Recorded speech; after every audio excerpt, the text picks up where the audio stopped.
Ce soir, je me suis écroulé. Je n'ai pas pu étudier du tout.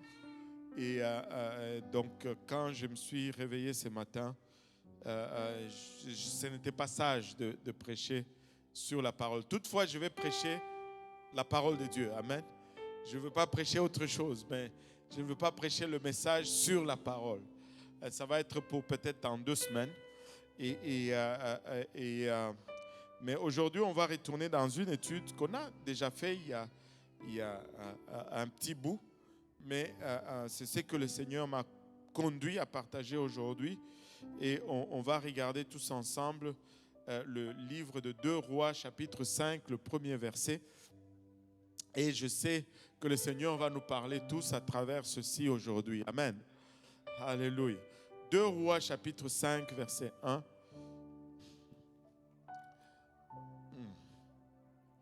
Si vous l'avez trouvé, dites Amen. Et aussi content de pouvoir annoncer que nous avons réélu notre surintendant, Bishop David Donner, pour un autre mandat de 2 ans. Amen. Et nous aspirons à un grand réveil.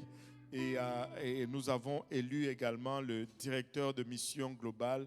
Le directeur de mission globale, c'est celui qui s'occupe de toute l'évangélisation à l'extérieur de l'Amérique du Nord. Nous avons élu un nouveau parce que notre ancien a pris sa retraite déjà il y a 2 ans quand on l'a réélu. Il nous avait prévenu, il avait dit qu'il n'allait pas permettre à son nom d'être encore amené au ballot. Donc, il a pris sa retraite. Le frère Bruce Howell a pris sa retraite et on a nommé Adam Huntley. Adam Huntley, c'est un homme extraordinaire. Il était missionnaire dans des pays à accès difficile, on va dire ça comme ça. Et Dieu l'a puissamment utilisé. Et il a beaucoup de témoignages puissants. Et tout le missionnaire semble être d'accord que c'est l'homme pour le moment. Et je crois qu'il va nous amener juste dans une autre dimension. Il est vraiment loin. C'est un homme de Dieu extraordinaire. Et bien sûr, nous anticipons un réveil aussi dans les autres pays. L'Église pentecôtiste unie se trouve maintenant établie dans presque 200 pays et territoires sur la planète Terre. Et nous sommes dans presque tous les pays. Il nous en manque à peine quelques-uns. Donc, vous n'êtes pas tout seul. Amen. Vous n'êtes pas un petit groupe de gens. Et comme il a été mentionné le vendredi, on était dans la salle. Je pense qu'il y avait plus de 11 000 personnes dans cette salle. Et 11 000, et la plupart c'était des pasteurs. Le mercredi matin, on était dans la session de vote. Dans la session de vote, juste ici en Amérique du Nord, dans la session de vote, il y avait presque 1600, presque 1700 pasteurs. Et ça, c'était même pas le 1/4 de tous les pasteurs en Amérique du Nord. Parce qu'on a 11 000 ministres avec licence en Amérique du Nord. Et on a plus de 5 000 églises en Amérique du Nord, entre le Canada et les États-Unis. Et donc, vous ne faites pas partie d'un petit mouvement. Vous faites partie d'un corps de Christ mondial. Amen. Alléluia. Donc, 2 Rois, chapitre 5, si vous l'avez trouvé, dites Amen. Et si vous cherchez encore, dites j'arrive. Ok, tout le monde est arrivé. Est-ce qu'on peut le lire tous ensemble? 2 Rois chapitre 5, verset 1. Naaman, chef de l'armée du roi de Syrie, jouissait de la faveur de son maître et d'une grande considération, car c'était par lui que l'Éternel avait délivré les Syriens. Mais cet homme fort et vaillant était lépreux. Cet homme fort et vaillant était lépreux. Et je vais prêcher avec l'aide de Dieu pour un moment sur ce message. Nous sommes tous des Naaman. Regarde ton voisin, dis-lui, tu es Naaman. Ou peut-être si c'est une femme, tu devrais dire, tu es Naawoman. Mais bon, mais vous avez compris, nous sommes tous des Naaman. Amen. Prions tous ensemble. Seigneur, nous te sommes infiniment reconnaissants du privilège que nous avons de nous réunir tous ensemble, Papa, aujourd'hui, dans ta présence, Papa, et nous, Papa, devant ton peuple. Père, nous réalisons, Papa, ton amour, ta bonté, nous réalisons ta grâce infinie qui se renouvelle jour après jour, Papa.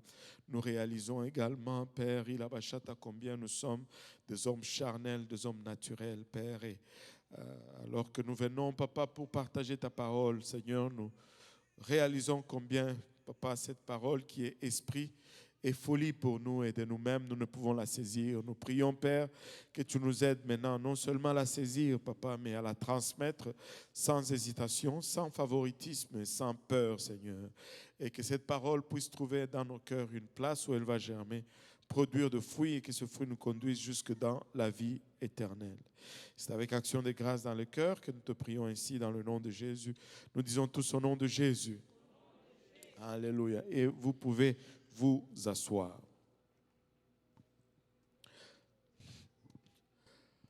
Nous connaissons tous, presque tous, l'histoire de Naaman. Amen. Et Naaman, c'est un caractère qui est très connu dans la Bible.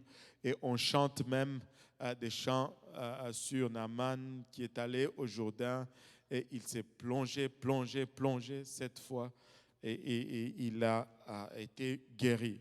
Mais Naaman était un nom commun dans l'ancienne Syrie. C'était comme un peu tremblé aujourd'hui chez nous. Naaman était connu et ça signifiait, la signification du nom Naaman, ça signifie tout simplement gracieux ou beau ou agréable. Et cet homme particulièrement était distingué de ses compatriotes de certaines façons qu'on va le voir. Mais il s'appelait Naaman, il s'appelait beau, il s'appelait agréable, il s'appelait gracieux. Bon, je ne sais pas, moi je m'appelle Kaozi et je ne sais pas ce que ça signifie. Et des fois, on a des noms qui signifient des choses qu'on n'est pas content. Mais lui, il s'appelait beau. C'est un bon nom, gracieux. Et tu es fier quand on t'appelle un tel nom. Et il était le commandant suprême de l'armée syrienne. Et c'était le plus haut gradé de l'armée syrienne. Non seulement il avait un beau nom, mais il était au sommet de l'armée. Écoutez, je ne sais pas, peut-être dans nos pays un peu ici démocratiques, mais si vous allez dans nos autres pays démocratiques du Congo et être à la tête de l'armée, c'est être quasiment à la tête du pays. C'est là où le vrai pouvoir se trouve. Donc, non seulement il avait un beau nom, mais il avait tout le privilège que cela peut amener dans le pays. Chez nous, les généraux, ils se promènent en cortège. Quand ils se promènent, c'est des sirènes. Et il y a 2-3 voitures en avant. Quand il va au travail le matin, c'est comme ça. Quand il rentre chez lui, c'est comme ça. C'est quelque chose. Naaman avait ce privilège-là. C'était un grand homme, un homme d'un rang social élevé et d'une grande notoriété. Il était connu, il était célèbre, il était admiré par son peuple. C'était un homme d'honneur. Il était honorable, il était hautement considéré à raison de ses victoires militaires qu'il avait remportées. Et si tu peux me remettre un peu le verset à 2 Rois 5, 1, vous voyez, la Bible nous dit que car c'était par lui que l'Éternel avait délivré les Syriens. Et il y a une tradition parmi les Juifs qui dit ceci, que Naaman était le soldat anonyme qui avait infligé la blessure mortelle au roi Akab, au méchant roi Akab. Dans le livre de 1 roi 22, le chapitre 22, bien sûr, le verset 34, la Bible nous dit, alors que la Syrie était en guerre contre Israël, la Bible nous dit, alors un homme tira de son arc au hasard et frappa le roi d'Israël au défaut de la cuisse. Et le roi dit à celui qui dirigeait son char, tourne et fais-moi sortir du champ de bataille car je suis blessé. Et c'est comme ça que Akab est mort. Les Juifs, la tradition juive disait que c'était Naaman qui avait tiré cette flèche. Ça expliquerait pourquoi il est devenu un général dans l'armée. Ça expliquerait pourquoi il aurait eu toute cette notoriété. Il a acquis beaucoup de victoires, il était respecté et il était un homme honoré. C'était un homme puissant, c'était un homme brave, un vaillant soldat, c'était un homme très riche, et il était prospère, c'était un guerrier courageux, il avait tout cela qui allait pour lui, mais il était lépreux. Il avait tout cela, mais il a été saisi par la lèpre. Et pour comprendre ce que cela signifiait, on va regarder un peu ce que c'est la lèpre. La lèpre est une maladie mortelle qui terrifiait littéralement les peuples dans l'ancien temps. Elle s'est présentée sous différentes formes et à des différents stades d'infection, mais une fois qu'elle devenait maligne, c'était une maladie terminale, une maladie qui te rendait incapable de fonctionner normalement. Et à un certain stade avancé, la peau devenait blanche, la peau blanchissait et s'engourdissait, et puis commençait à former des ulcères. Et les membres gonflaient, et les mains et les pieds se déformaient, et les os et les organes internes étaient touchés. Et au fur et à mesure que la maladie se propageait dans le corps du malade, et la gangrène aussi devenait générale. Et je partageais ce message à l'église de l'Est ce matin. Et alors que je partageais ce message, j'ai remarqué qu'il y avait 2 médecins dans la congrégation. Je me suis dit, bon, je dois dire des choses qui sont vraies ici parce que là, il y a des médecins. Ils vont... et je leur ai dit, si vous voyez les médecins se lever, ça veut dire que, pasteur, là, tu en as rajouté un peu.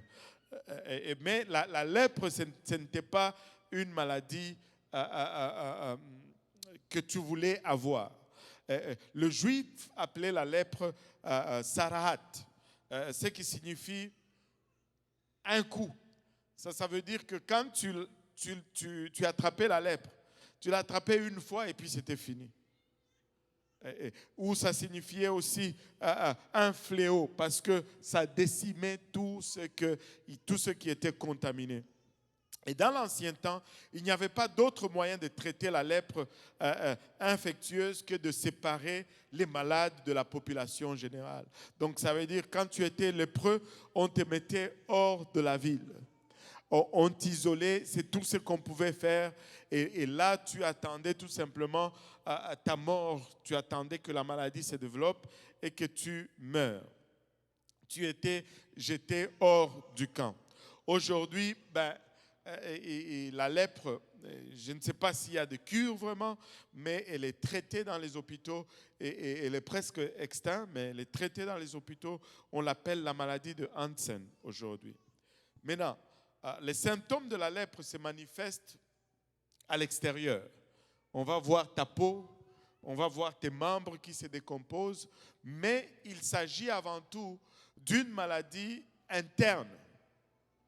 Elle commence à l'intérieur, mais elle se manifeste à l'extérieur.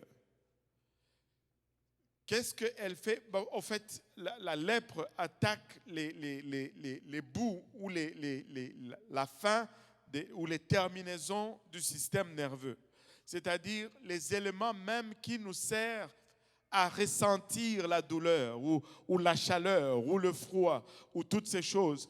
Mais la lèpre attaque ces choses et ces nerfs et les consume. Donc, quand on devient dans une étape avancée, ben, on ne ressent plus rien. Et au fur et à mesure que la maladie progresse, c'est le malade lui-même qui devient un danger pour lui-même, parce que c'est le malade lui-même qui commence à causer plus de dommages sur lui-même, parce qu'il ne ressent plus rien. Tu sais, nous n'aimons pas la douleur. Amen. Personne n'aime la douleur. Qui aime la douleur ici? On va prier pour toi. Alléluia. Personne n'aime la douleur, mais la douleur est utile parce que la douleur nous avertit. Quand tu as mal, ça veut dire « wow, stop ». Il y a quelque chose qui ne va pas. Mais imagine-toi, la lèpre t'enlève cette capacité de sentir la douleur. Donc il y a quelque chose qui ne va pas, mais toi tu continues. Tu mets ta main sur une plaque chaude, mais tu ne ressens pas la douleur. Et tu vas laisser cette main là longtemps et tu vas brûler au-delà de ce que tu aurais pu éviter. La lèpre, tu sais, tu peux t'arracher un membre sans sentir la douleur, parce que tes terminaisons nerveuses sont déjà brûlées et c'est ce que te fait la lèpre. Tu arrives à une place où tu deviens un danger pour toi-même. Et des fois, nous n'aimons pas la douleur, mais elle est nécessaire. Elle est nécessaire pour nous dire arrête. Repose-toi, prends un repos. Maintenant, dans la Bible, la lèpre est toujours, que tout le monde dise toujours, est toujours considérée comme un type de péché. La lèpre est toujours considérée comme un type de péché. Et une fois qu'il a été contaminé par la lèpre, la vie extraordinaire, la vie que menait Naaman a été complètement gâchée par cette maladie. Et tout ce qu'il a pu accomplir avant était voué maintenant à l'échec, parce qu'il était atteint de cette maladie incurable. Imaginez-vous, toute la richesse qu'il a accumulée ne lui servait plus à rien. Toute la popularité qu'il avait ne lui servait plus à rien. Les amis, les contacts étaient tous inutiles parce que personne ne pouvait l'aider à se départir de cette maladie. Son sort était scellé. Et tous les accomplissements de sa vie sont devenus nuls. Laissez-moi vous dire ceci. Sans Dieu, nous pouvons accomplir des choses, mais il y aura toujours un vide à l'intérieur de nous. Plus que jamais, nous avons besoin de Dieu.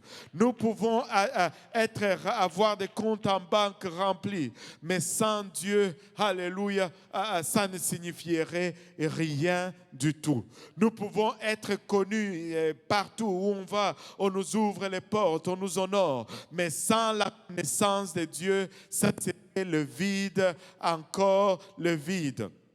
J'ai travaillé avec un jeune homme qui venait d'un pays que je ne veux pas citer le nom pour n'offenser personne. Et un jour, je lui parlais du Seigneur et il me dit, Dieu donné, moi c'est l'argent. Si tu me donnes $1 million, je serai l'homme le plus heureux. Je lui ai demandé, est-ce que tu connais un homme qui s'appelle Michael Jackson ou Michael Jackson pour nous, les francophones. Connais-tu Michael Jackson? Il dit, oui, je connais. Il dit, laisse-moi te dire, il a plus que $1 million. Il est connu partout. Il est adulé partout. Il est célébré partout. Mais c'est l'homme le plus triste que tu ne puisses rencontrer. J'ai lu sur l'histoire d'un rabbin, un rabbin juif qui a eu à le rencontrer, qui est allé lui parler. Et il a fait ce commentaire qu'il n'a jamais rencontré une âme aussi vide que celui-là. Malgré ses richesses, c'était un vide. Et ces gens riches et célèbres, ils vont avoir des problèmes de drogue, des problèmes d'alcool. Pourquoi? S'ils étaient vraiment heureux, ça n'allait pas être ça leur problème.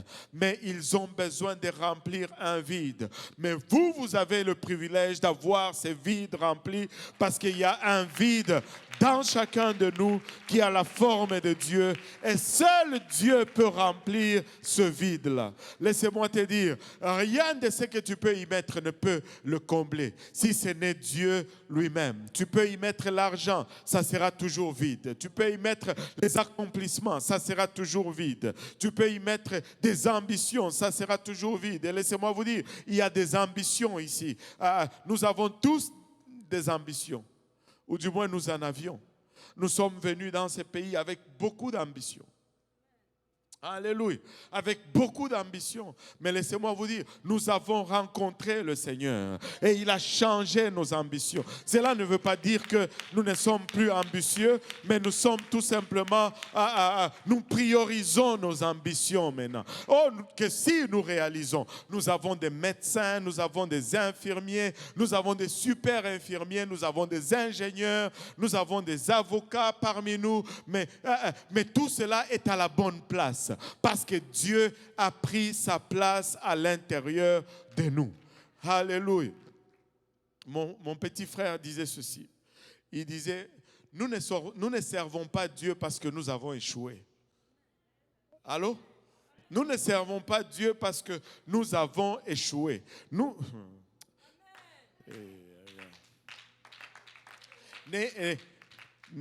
vous laissez pas tromper par l'humilité de ces gens. Je me rappelle un de frères qui travaille dans le service anglophone. Il travaille dans une compagnie aéronautique. Et il voyait tout le temps le pasteur Yannick danser ici pour le Seigneur, sauter, courir jusqu'à transpirer et ses chemises qui sortent ici. Et bon, il connaissait juste le frère Yannick. Mais un jour, il est allé dans cette compagnie pour travailler. Il entre dans le bureau d'ingénieur. L'ingénieur qu'il trouve assis là, c'est le frère Yannick. Il était choqué. Oh, c'est toi, tu es ingénieur. Bien sûr qu'il est ingénieur. Il aime Dieu, mais ça ne l'empêche pas d'être ingénieur. Alléluia. Alléluia. Alléluia.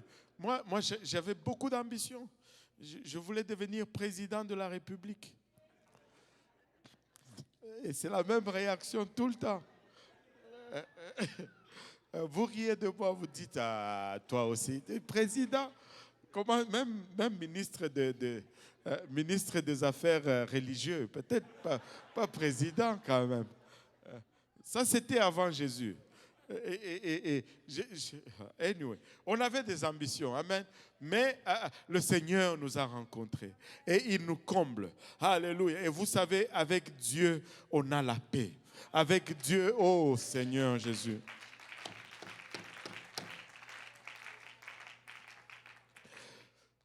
Nous sommes tous des Naaman. Alléluia.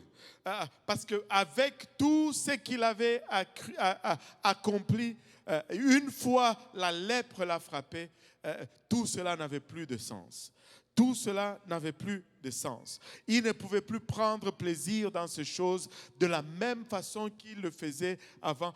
Le jour qu'il a découvert qu'il avait la lèpre, le jour qu'il a su que sa vie était marquée, c'était fini pour lui. Il ne pouvait plus prendre le même plaisir qu'il prenait avant. Et vous pouvez être au sommet de votre profession. Vous pouvez avoir des grandes richesses. Et je sais que Dieu bénit les gens. Et j'ai regardé aujourd'hui, on sortait, on m'a raccompagné ici par un frère à l'église de l'Est. Je sortais de l'église de l'Est. Et le stationnement peut prendre 26 voitures, mais il y avait tellement de voitures que d'autres voitures étaient sur la rue. Dieu a été bon vis-à-vis de nous. Dieu a été bon vis-à-vis de nous. Et ce n'était pas des voitures comme on avait une fois là. Vous êtes venus au bon moment dans l'église. Demandez aux autres qui étaient là avant, là, les frères Luc. Nous, on a galéré quand on est venu. La sœur Lila me trouvait en train de faire la mécanique dans le stationnement. Là. Tu sais, on était tellement paumés qu'on réparait nos voitures nous-mêmes, sans être mécaniciens. Alléluia. Mais Dieu est bon vis-à-vis de nous. Dieu nous a bénis. Et nous pouvons être au sommet de nos professions, avoir des grandes richesses, avoir une reconnaissance sociale et être même des héros pour nos familles ou pour nos amis. Il y a des gens qui sont des héros dans leur famille ici. Il y a des gens qui sont regardés avec beaucoup de considération dans leur famille parmi nous ici. Vous les négligez, mais vous ne savez pas c'est quoi la place qu'ils occupent dans leur famille. Ah, vous ne le saviez pas, hein? C'est la personne qui est assise à côté de toi là. Tu ne sais pas comment on la considère dans sa famille. Il y en a qui sont des notables ou des nobles dans leur famille. Là, tout le monde dit, ah non, pas notable. Je ne dis pas notable dans le sens de sorcier comme au pays, mais je veux dire des gens nobles, des gens honorables, des gens respectueux, des gens qu'on va consulter quand il y a des problèmes. Pas les chefs des sorciers du village. Aïe, aïe, aïe. En Afrique, on aime le mot notable, là, ça veut dire beaucoup. Alléluia. Et vous pouvez même être... il y a des gens qui ont occupé des grands postes de direction politique ici. Là. On a de tout, je vous dis. Là, vous voulez que je vous dise c'est qui? Pour qu'il vous donne une référence. Non, on ne va pas faire cela. Mais, malgré tout cela, nous sommes tous des lépreux. Parce que nous sommes tous pécheurs. Aujourd'hui, c'est difficile. Tu ne peux plus dire à quelqu'un, tu es pécheur. Je ne suis pas en train de te dire, tu vas sur la rue, tu rencontres quelqu'un, tu lui dis, tu es pécheur. Ça, c'est manquer un peu de tact, mais nous sommes tous pécheurs.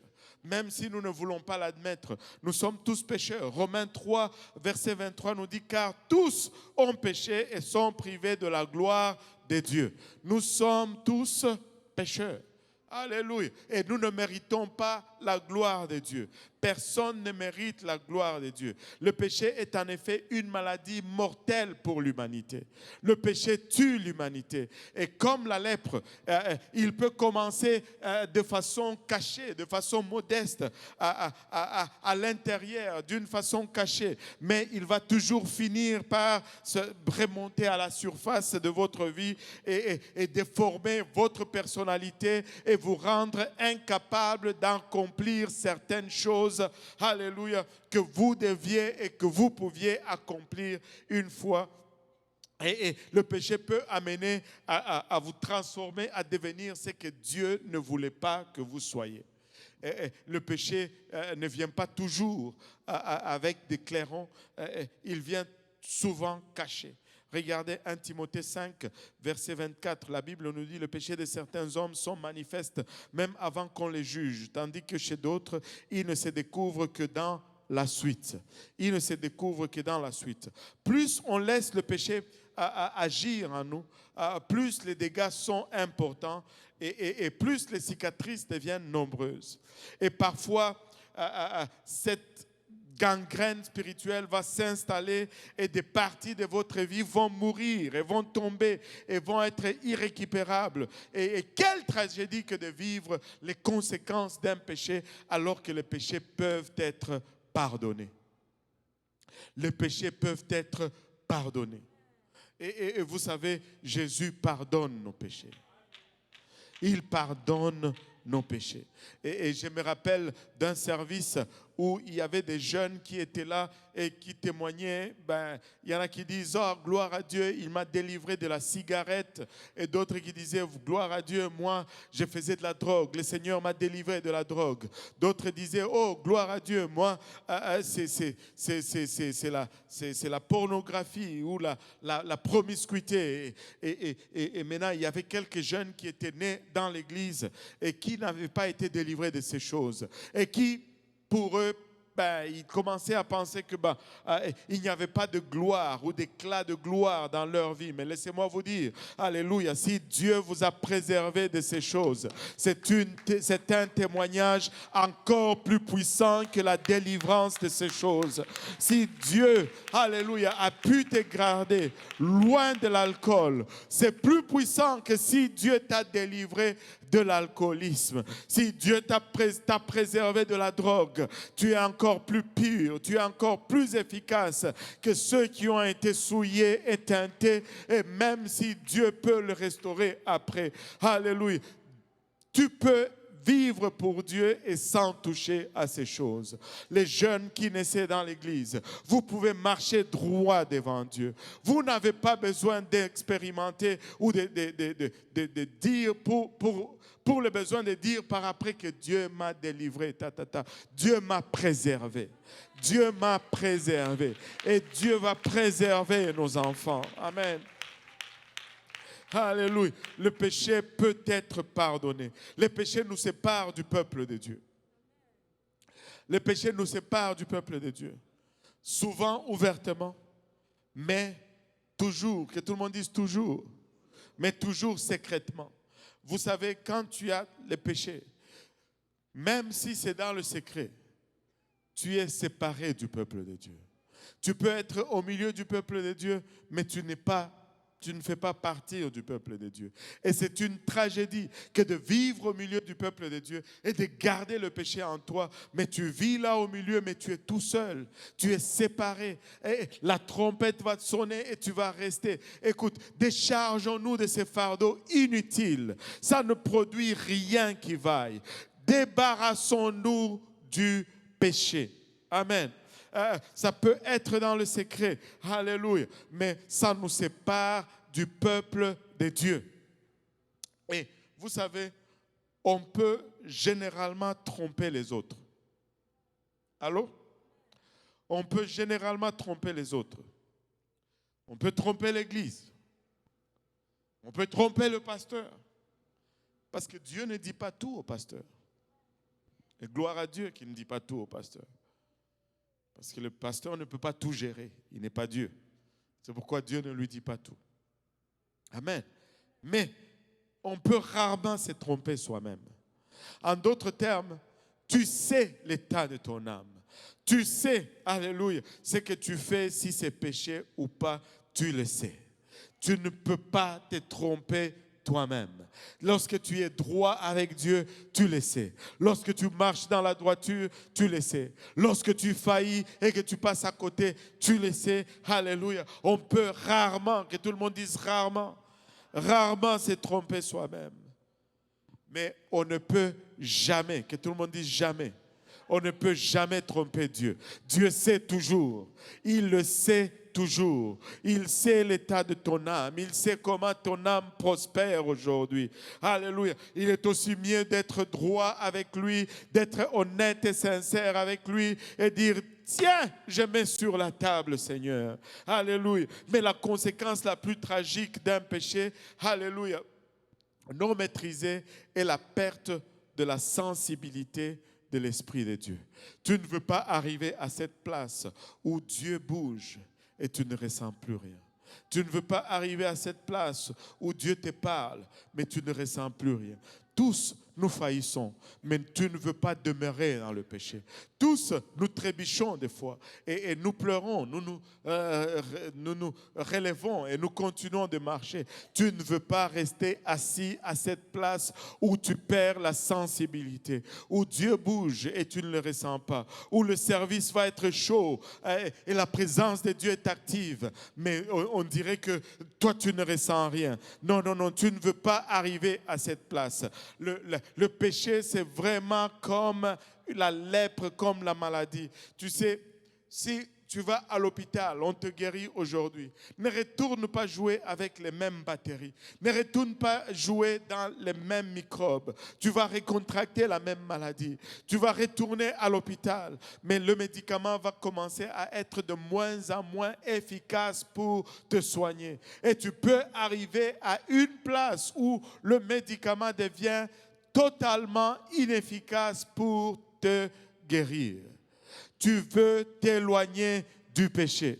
Une fois que le Seigneur t'a sauvé, tu veux te tenir loin du péché. Tu veux t'éloigner de ce qui souille l'âme. Tu veux te garder, tu veux te préserver parce que tu ne veux pas te contaminer encore. Tu ne veux pas arriver à cette place où ton cœur devient insensible. Je veux être sensible à l'Esprit de Dieu. Je ne veux pas arriver à cette place où je deviens endurci. Seigneur, aie pitié de nous, Seigneur Jésus.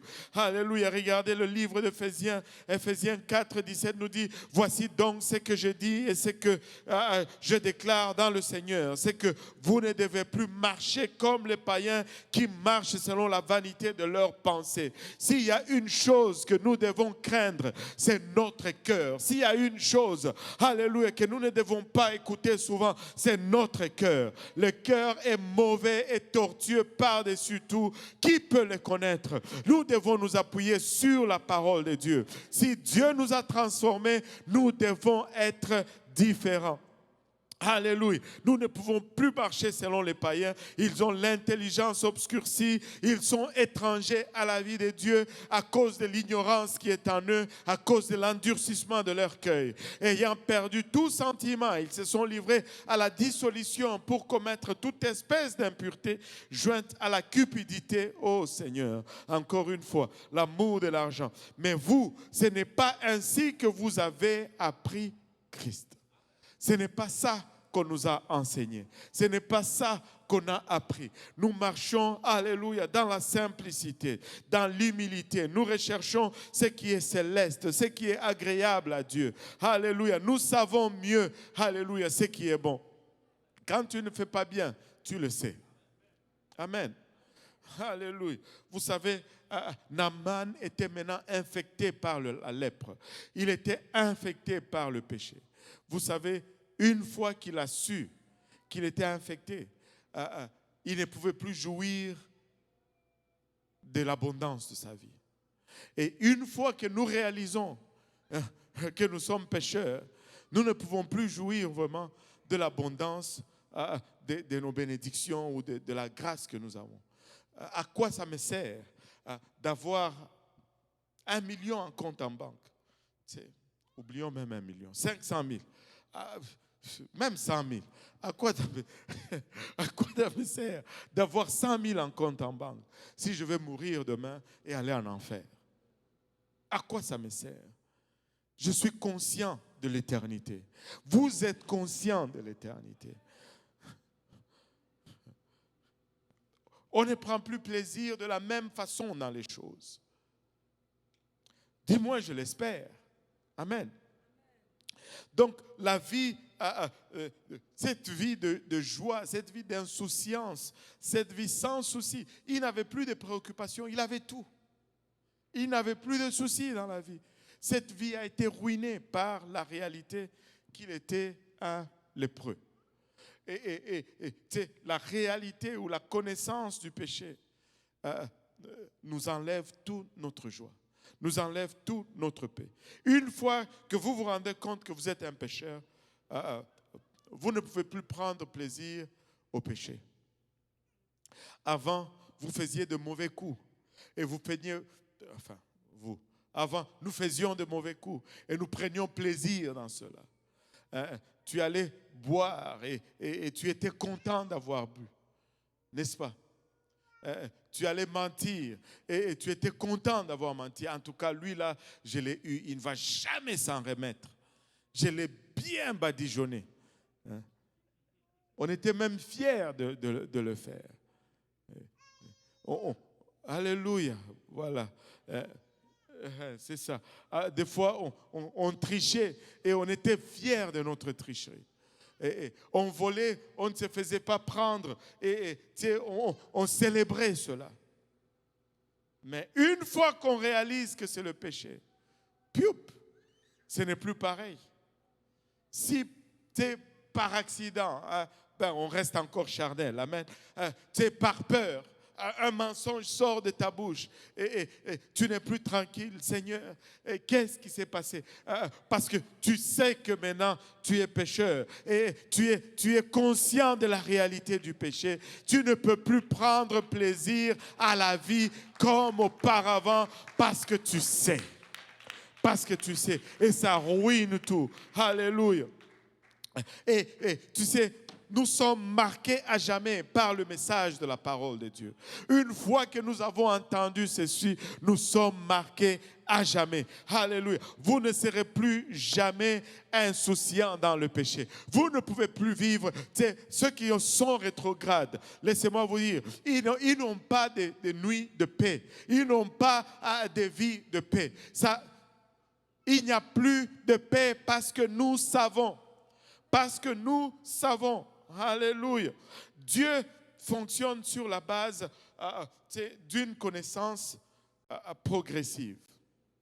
C'est-à-dire, aujourd'hui, nous connaissons plus que nous ne connaissions hier. Et ainsi de suite. Plus vous en savez, plus vous êtes responsable. Là, certains vont dire, mais alors, pasteur, arrête d'enseigner.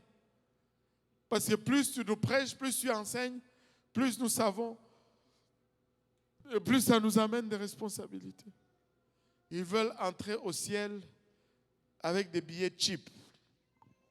Mais laissez-moi vous dire, le problème que nous avons, c'est le temps. Parce que tu grandis. Imaginez-vous un enfant à qui on n'enseigne pas d'aller à la toilette. À 15 ans, il porte encore sa couche. Et il n'a peut-être pas de responsabilité, mais ce n'est pas l'idéal qu'on aurait aimé avoir. Amen. Donc, nous allons enseigner l'intégrité de la parole de Dieu.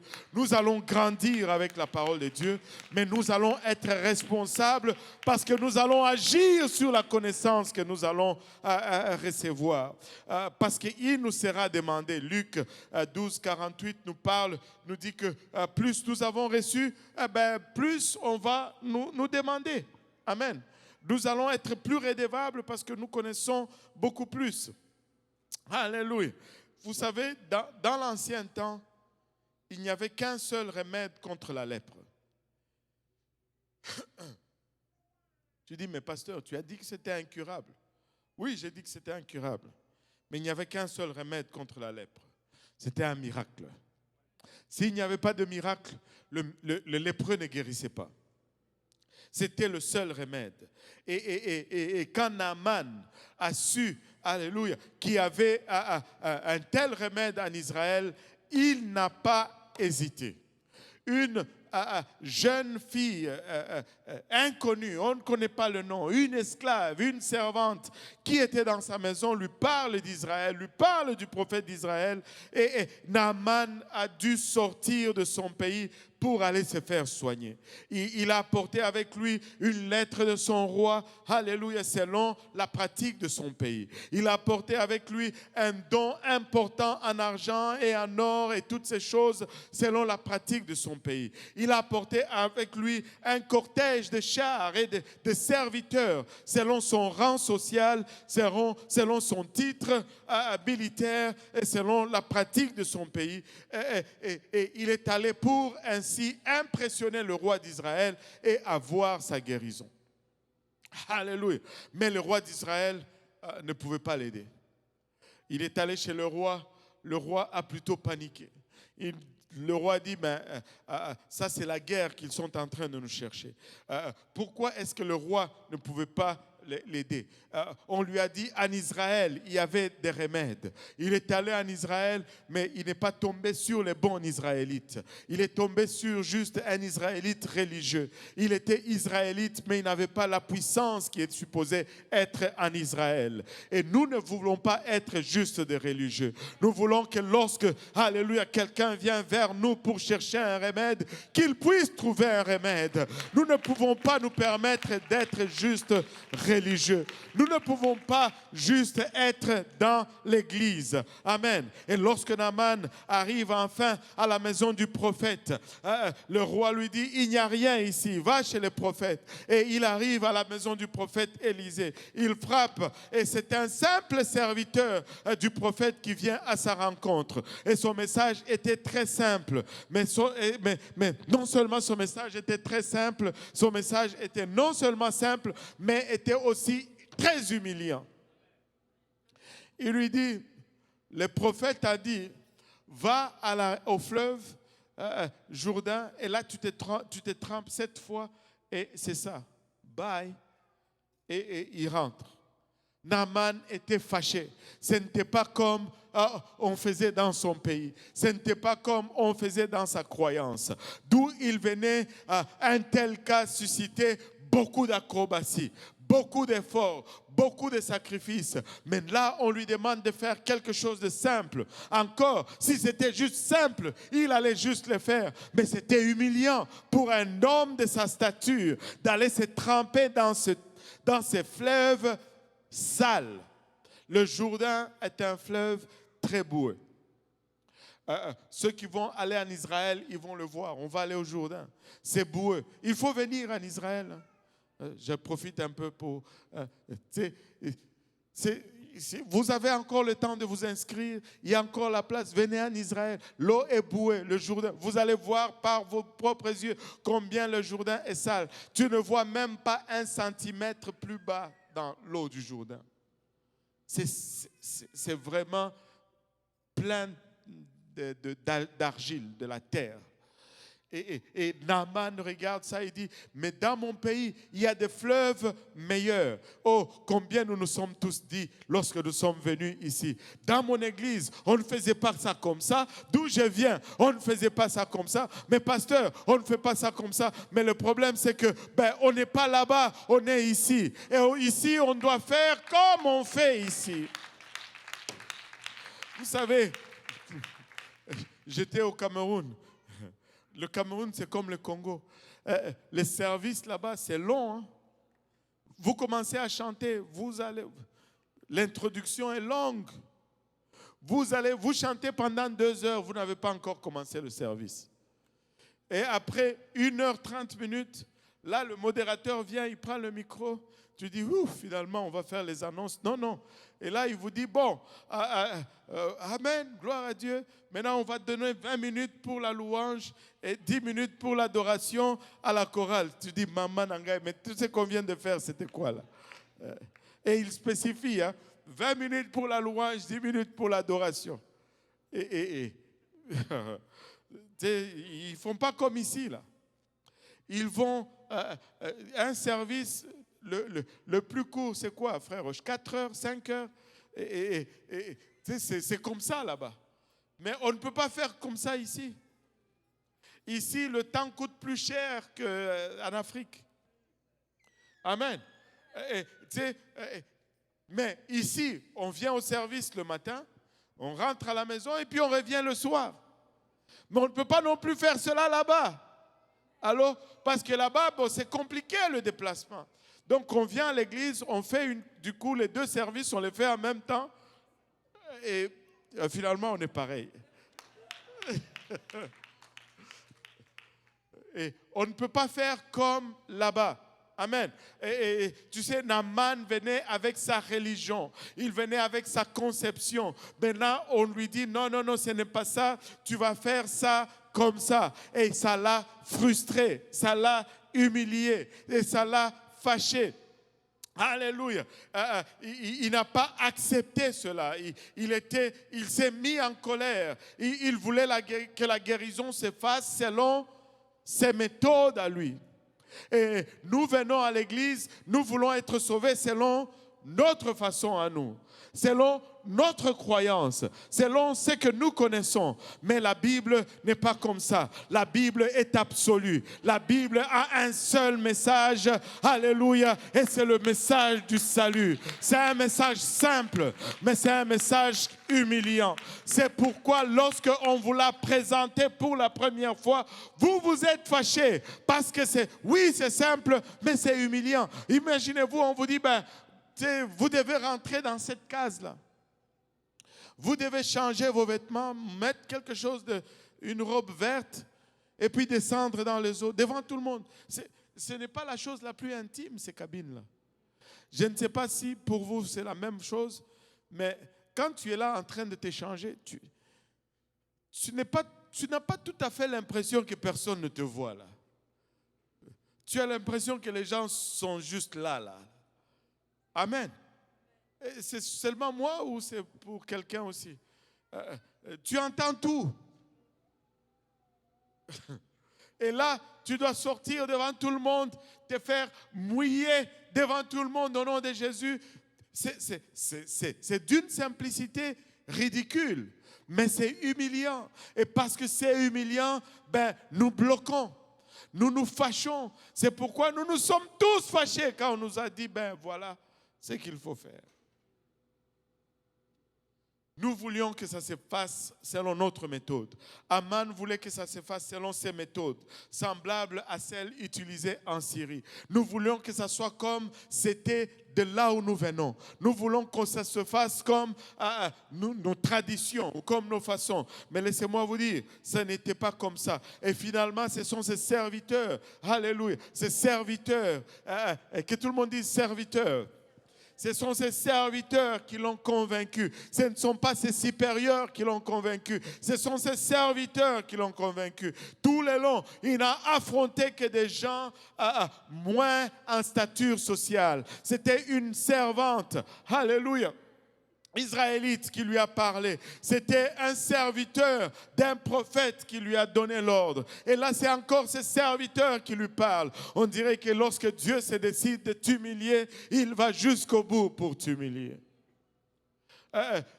Mais ces serviteurs lui disent au verset 13, 2 Rois 5, 13. Et ces serviteurs s'approchèrent pour lui parler et lui dire, mon père, Aman était camerounais. Il dit, le Père, si le prophète t'eût demandé quelque chose de difficile, ne l'aurais-tu pas fait? Combien plus dois-tu faire ce qu'il t'a dit? Lave-toi et tu seras pur. Lave-toi, ce n'est pas compliqué. Et si c'était difficile, tu allais le faire. Oh, on aurait voulu qu'on nous dise des choses compliquées. On aurait voulu qu'on nous dise de faire la pénitence pendant 7 jours et de marcher à genoux jusque chez nous ou de faire des choses comme ça. On aurait aimé que ça soit des choses. Et laissez-moi vous dire, on devait bannir l'Internet. Je vois des choses sur Internet. J'ai vu une fois un pasteur qui était assis sur la tête d'un de ses fidèles avec son micro. Vous l'avez vu aussi. Tu te dis, mais c'est... Et les gens vont là-bas quand même. J'ai vu un pasteur qui versait le liquide de bougie chaud là. Ces bougies allumées, le liquide là, il verse sur les gens. Et les gens y vont quand même. Mais je me demande pourquoi les gens fouillent notre église. Nous ne faisons pas des choses comme ça. Tu vois, les fidèles sont à terre et le pasteur marche sur eux. Parce que, waouh! C'est là, sur Internet. C'est parce que ce n'était pas comme ça. Non, ça, ce n'est pas un vrai salut. Ce n'est pas un vrai salut. Mais ses serviteurs lui disent, mais regarde, si c'était compliqué, tu allais le faire. Si on t'avait demandé de donner beaucoup d'argent, tu allais le faire. Tu sais, je me demande pourquoi. Ici, personne ne vient sceller les promesses ici. Connaissez-vous la tradition de sceller les promesses? Seulement les Congolais connaissent ça. C'est-à-dire, quand tu pries, tu demandes quelque chose, il faut que tu donnes une offrande pour sceller la promesse. Oh. Qu'est-ce qu'on a fait de cette parole qui dit que vous avez reçu gratuitement, donné gratuitement? Donc, vous allez charger ce que le Seigneur vous a donné. Oh boy. Anyway, nous, on ne fait pas ça, mais non. C'est pas comme chez nous. Naaman n'est pas content. Laissez-moi vous dire, plusieurs personnes sont des Naaman. Parce que quand ce n'est pas comme chez eux, ça ne marche pas. Mais tout d'abord, nous devons nous rendre compte que le monde n'a pas la solution pour le péché. Le monde n'a pas de remède contre le péché. Le monde ne parvient même pas à soigner les symptômes du péché. Et le problème du monde aujourd'hui, ce n'est pas la maladie. Si c'était la maladie, le Seigneur allait venir comme le plus grand docteur. Le problème du monde aujourd'hui, ce n'est pas le crime. Si c'était le crime, le Seigneur allait venir comme Batman ou Superman ou quelque chose comme ça, là. Ce n'est pas le crime le problème du monde aujourd'hui. Le problème du monde, c'est le péché. Le problème du monde, c'est le péché. C'est pourquoi il est venu mourir à la croix pour nous pardonner de nos péchés. À la racine de tout crime, tu vois le péché. Et le problème du monde aujourd'hui, c'est le péché. Et le monde n'a même pas de remède pour guérir le symptôme du péché. Et la maladie ne fait que s'empirer. Et certaines personnes essayent d'impressionner Dieu ou d'impressionner l'Église en montrant qu'elles sont effectivement de bonnes personnes. Laissez-moi vous dire, il ne faut pas faire semblant. Je veux dire, il ne faut pas être non plus méchant gratuitement, mais il faut être réel. Il faut être honnête. Alléluia. Il faut être réel. Ne viens pas faire semblant ici que tu es une bonne personne. Nous sommes tous mauvais et nous avons tous besoin de Jésus-Christ. Alléluia. Que Dieu nous aide, que Dieu nous assiste. Alléluia. Mais ce que tu caches, Dieu ne peut pas le guérir. Tu caches un état, Dieu ne peut pas toucher cet état. Alléluia. On n'a pas besoin de montrer combien on est bon à l'église. Mais on veut être bon. On veut travailler sur nous-mêmes. Alléluia. Alléluia. Mais tu sais, des fois, nous voulons impressionner l'Église par nos réalisations ou nos possessions. Rien ne va. Vous pouvez peut-être impressionner le pasteur, vous pouvez peut-être impressionner l'Église, mais rien n'impressionne Dieu. Rien n'impressionne Dieu. Tu ne peux pas lui amener un titre qui va l'impressionner. Tu ne peux pas lui amener une réalisation qui va impressionner Dieu. Alléluia. Beaucoup se tournent alors vers la religion pour chercher un remède au péché. Mais la religion ne peut pas non plus pardonner le péché. La religion ne peut pas guérir le péché. La religion est impuissante également. Elle ne peut pas s'attaquer à la racine du péché. Le péché ne peut pas être résolu par la religion. Nous n'allons pas aller au ciel parce que nous sommes pentecôtistes. Nous n'allons pas aller au ciel parce que nous sommes catholiques. Il y a des gens qui disent, si ma religion va en enfer, je vais aller en enfer avec elle. Tu vas aller en enfer même sans ta religion. Laisse-moi te dire, on ne va pas au ciel parce qu'on est d'une religion. Laissez-moi vous dire, il y a un élément clé qui nous amène au ciel, c'est l'obéissance. L'obéissance est un des premiers éléments qui nous amène au ciel. Tu peux faire partie de l'église pentecôtiste unie, mais être têtu comme un mule, tu vas finir en enfer. Laissez-moi vous dire ceci, il y a un de nos anciens à qui ils étaient dans un débat et on lui dit, vous les pentecôtistes, vous croyez que c'est seulement vous qui allez au ciel. Vous êtes tellement fermés, vous croyez que c'est seulement vous. Tu sais, le problème avec les gens, c'est que quand on leur montre que, si tu fais ça, tu ne vas pas aller au ciel, ils réagissent comme Caïn. Au lieu de regarder la véracité de la chose, ils s'attaquent au messager. Il veut tuer le messager. Mais nous allons continuer à le dire parce que c'est la seule façon que même nous-mêmes, nous pouvons y arriver. Nous allons prêcher cette vérité. Nous allons la déclarer. Nous allons la crier. Ça prend ça pour aller au ciel. Ça prend le nom de Jésus pour aller au ciel. Ça prend la sanctification pour aller au ciel. Ça prend le parler en langue, alléluia, pour aller au ciel. Ça prend toutes ces choses et tu en as besoin pour aller au ciel. Ce n'est pas... vous pensez que c'est seulement les pentecôtistes. Non, nous sommes plus fermés que ça, qu'il a répondu. Nous pensons que ce n'est pas tous les pentecôtistes qui vont aller au ciel. Nous sommes fermés à ce point-là. En d'autres termes, il voulait dire simplement que le message de la parole de Dieu est absolu. Le message de la Bible est absolu. Il n'y a pas de place pour la compromission. Il n'y a pas de place pour l'ajustement. Ou bien on le fait, ou bien on ne le fait pas. Alléluia.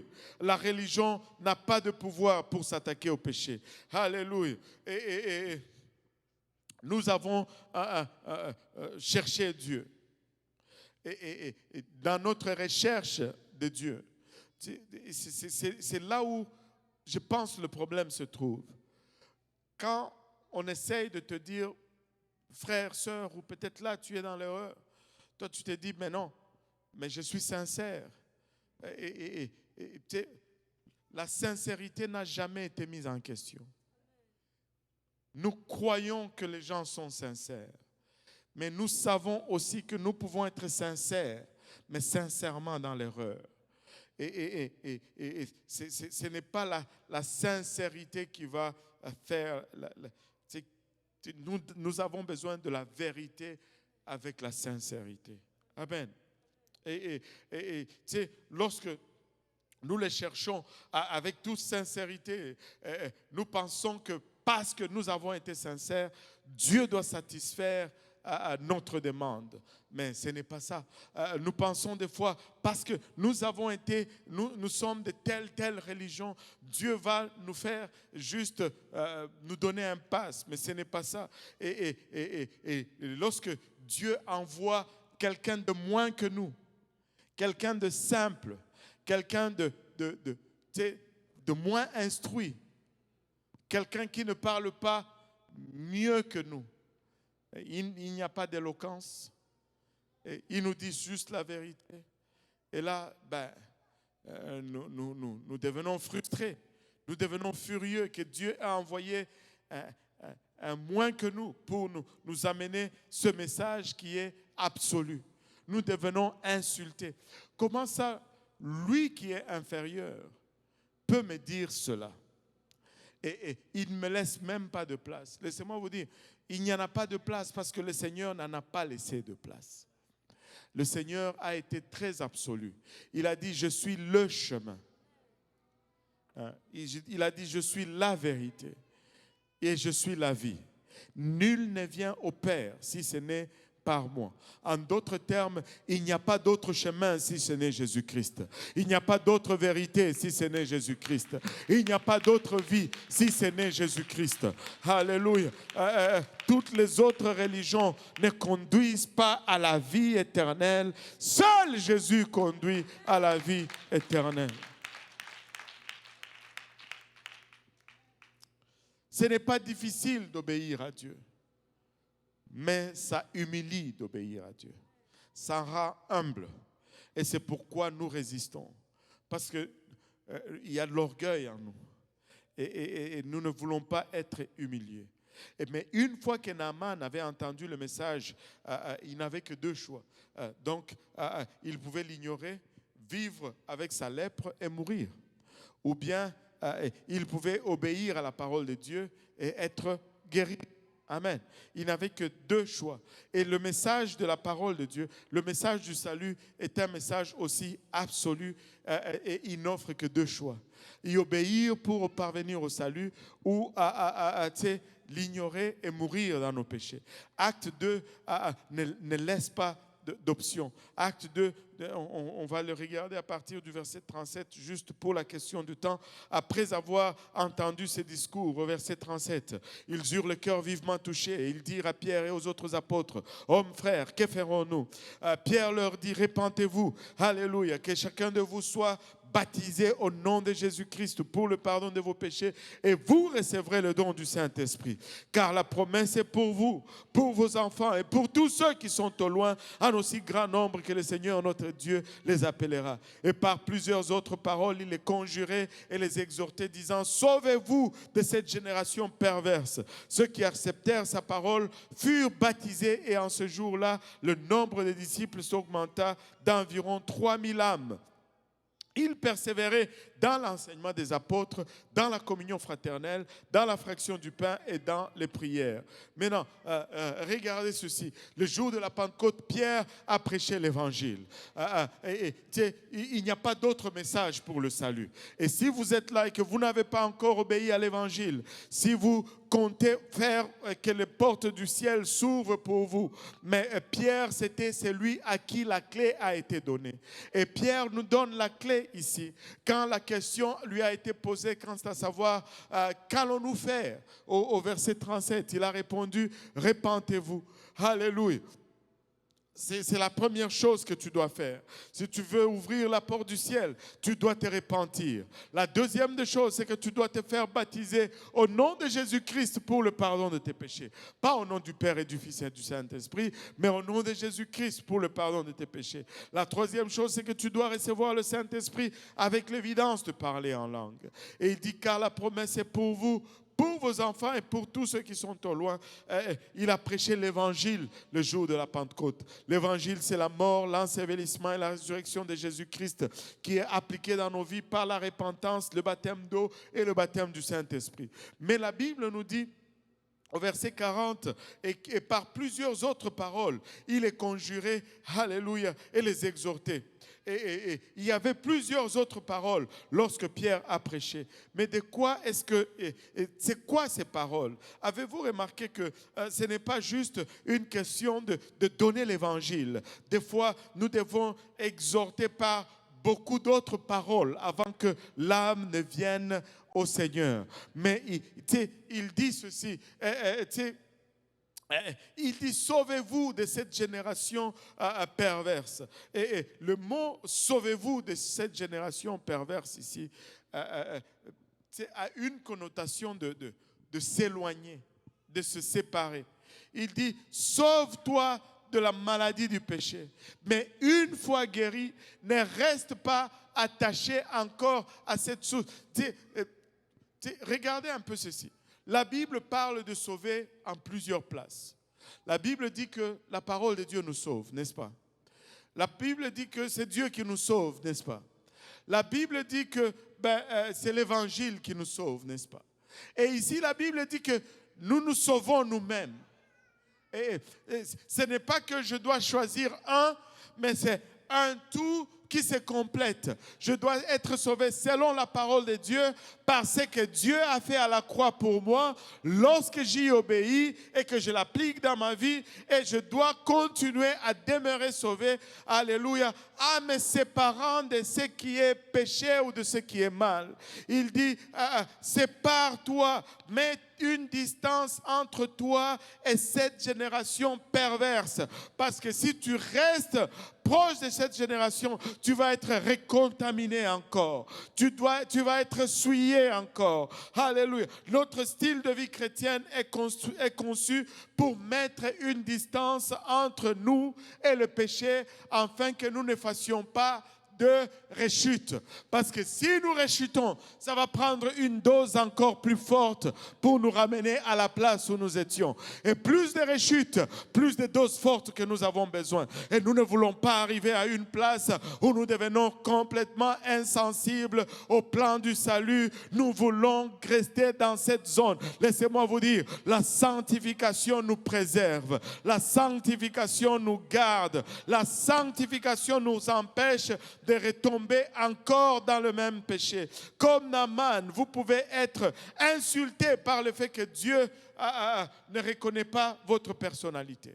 Comme Naaman, vous pouvez être insulté ou offensé par le fait que vous venez à une place et votre titre n'est pas reconnu. Comme Naaman, vous pouvez être offusqué ou offensé par le fait que quelqu'un qui ne sait peut-être même pas lire vous apporte cet évangile. Mais laissez-moi vous dire, le message de Dieu est absolu. Comme Naaman, si vous y obéissez, vous allez être récipiendaire du salut. Alléluia, comme Naaman a été récipiendaire, alléluia, de sa guérison. Alléluia. Mais une fois que vous connaissez la réalité, vous êtes ruiné pour toute autre chose. Nous ne pouvons plus vivre comme nous vivions avant. Nous ne pouvons plus vivre comme nous vivions autrefois. On peut se lever tous ensemble. Une fois que tu as entendu ces messages, d'abord regarde ton voisin et lui dis, Dieu t'aime. Et il t'a amené ici pour que tu entendes ce message. Amen. Et maintenant, une fois que tu as entendu ces messages, une fois que tu sais que tu es un pécheur sauvé par la grâce, une fois que tu sais que ça prend la repentance, ça prend le baptême d'eau, ça prend le baptême du Saint-Esprit, une fois que tu sais que ça prend la sanctification, tu peux essayer de noyer la conviction dans plus de péchés, mais tu ne pourras plus jamais apprécier le péché comme tu l'appréciais auparavant. Il y aura toujours une petite voix qui va te hanter parce que tu connais le message. Tu sais, des fois tu dis, je ne veux pas, mais la petite voix là, elle est là-dedans, elle te parle. Tu peux refuser de venir à l'église. Je ne veux plus mettre mes pieds dans cette église. Il y a des gens qui disent ça. Les gens qui prêchent le nom de Jésus, moi plus jamais. Et tu peux retourner dans ta religion. Mais la vérité est qu'il y aura toujours un appel dans ton cœur. Et tu sais ce que la Bible dit. Tu sais ce que la Bible dit. Tu peux réussir à ignorer le message, mais tu ne peux pas ignorer la voix de Dieu dans ton cœur. Alors tu peux t'exclamer et dire, laisse-moi donc tranquille. Pourquoi est-ce que Dieu ferait-il une telle chose? C'est parce que tu es un lépreux. Et que si tu n'obéis pas, tu vas mourir. Mais Dieu t'aime assez pour ne pas te laisser mourir. Il t'aime assez. Ses bras sont toujours ouverts. Alléluia. Ses mains sont toujours tendues. Prêt à te recevoir encore. Prêt à te restaurer encore. Mais tu dis, mais pasteur, je ne fais que tomber. Relève-toi. La Bible dit, les justes tombent 7 fois, mais ils se relèvent. Et si tu te relèves, Dieu est prêt à t'accueillir encore. Dieu est prêt à t'utiliser encore. Dieu est prêt à étendre sa main encore une fois vers toi. Alors, si tu réalises que Dieu t'aime et que tu l'aimes en retour, veux-tu venir à l'avant maintenant, les hommes à ma gauche, les dames à ma droite? On va juste prendre le temps d'exprimer notre reconnaissance vis-à-vis de Dieu. Et si tu es là et que tu n'es pas encore baptisé au nom de Jésus, pourquoi ne pas l'être aujourd'hui alors que tu as entendu ces messages? Ne retourne pas chez toi avec ta lèpre. Tu dis, mais pasteur, j'ai été baptisé au nom du Père et du Fils et du Saint-Esprit. Mais laisse-moi te dire ceci, il n'y a aucun pouvoir pour enlever la lèpre dans cela. C'est le nom de Jésus qui enlève la lèpre. C'est le nom de Jésus qui accomplit le miracle. Le salut est un miracle. Le salut, c'est le plus grand miracle. Alléluia, que tu ne vas jamais témoigner. La parole de Dieu nous dit ceci, que ceux qui croient en moi, de plus grandes œuvres, ils feront. Alléluia, il y a une âme qui veut se faire baptiser au nom de Jésus-Christ. Alléluia.